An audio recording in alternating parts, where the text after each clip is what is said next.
નમસ્કાર દેશભરના લાખો આંગણવાડી કાર્યકર બહેનો, સ્વાગત છે તમારું આજના સુપ્રીમ કોર્ટના મહત્વના ચુકાદાના સમાચાર સાથે આપણી આ યુટ્યુબ ચેનલમાં, જેનું નામ છે ગુજરાતી જીકેની જમાવટ। તો દેશભરના મહિલા અને બાળ વિકાસ વિભાગના નેજા હેઠળ ICDS પ્રોજેક્ટમાં કામ કરતા લગભગ 14 લાખ કરતાં વધારે આંગણવાડી કાર્યકરોની તરફેણમાં સુપ્રીમ કોર્ટ દ્વારા ગતરોજ એક મહત્વનો જે છે તે ચુકાદો આપવામાં આવ્યો છે।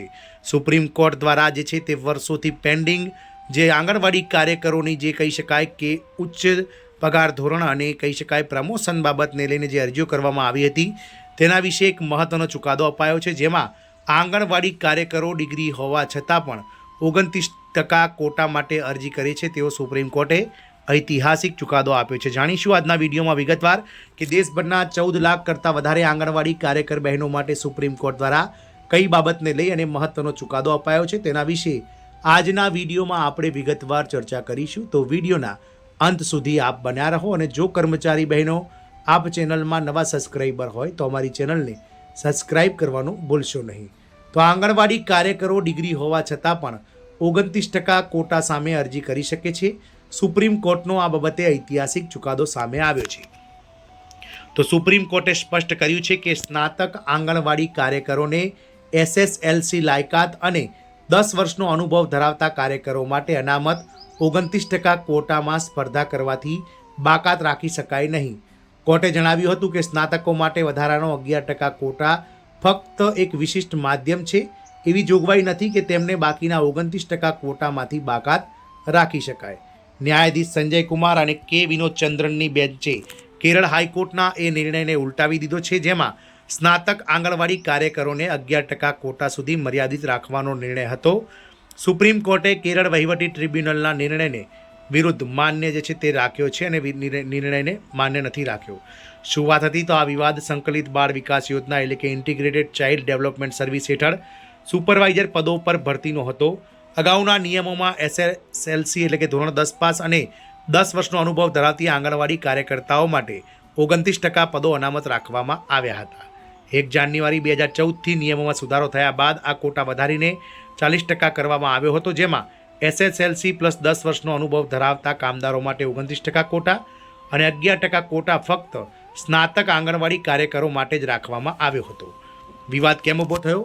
તો ભરતી પ્રક્રિયા દરમિયાન કેટલાક સ્નાતક આંગણવાડી કાર્યકરોએ 29% અને 11% બંને કોટા માટે અરજી કરી હતી।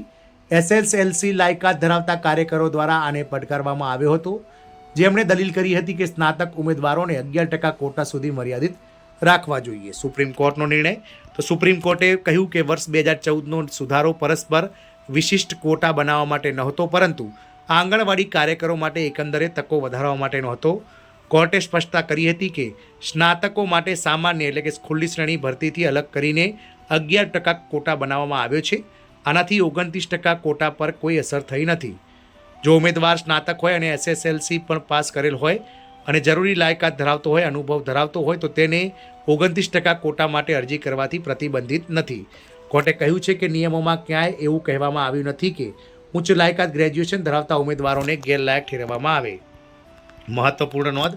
તો સુપ્રીમ કોર્ટે કહ્યું છે કે ઉચ્ચ લાયકાતને ગેરલાયક ઠેરવી શકાય નહીં। 11% કોટા કેડરની કાર્યક્ષમતા વધારવા માટે બનાવવામાં આવ્યો છે, તેમને અન્ય તકોથી વંચિત રાખવા માટે નહીં। અંતિમ સૂચનાઓ। તો સુપ્રીમ કોર્ટે અપીલને મંજૂરી આપતા નિર્દેશ આપ્યો છે કે મેરિટ યાદીમાં સમાવિષ્ટ ઉમેદવારો જેમને 31 નવેમ્બર 2025 પહેલાં ઉપલબ્ધ ખાલી જગ્યાઓ પર નિમણૂક મળી શકી હોત તેમને હવે નિમણૂક આપવી જોઈએ, જોકે તેમને પાછલી અસરથી કે લાભ સેવાનો દાવો મળશે નહીં।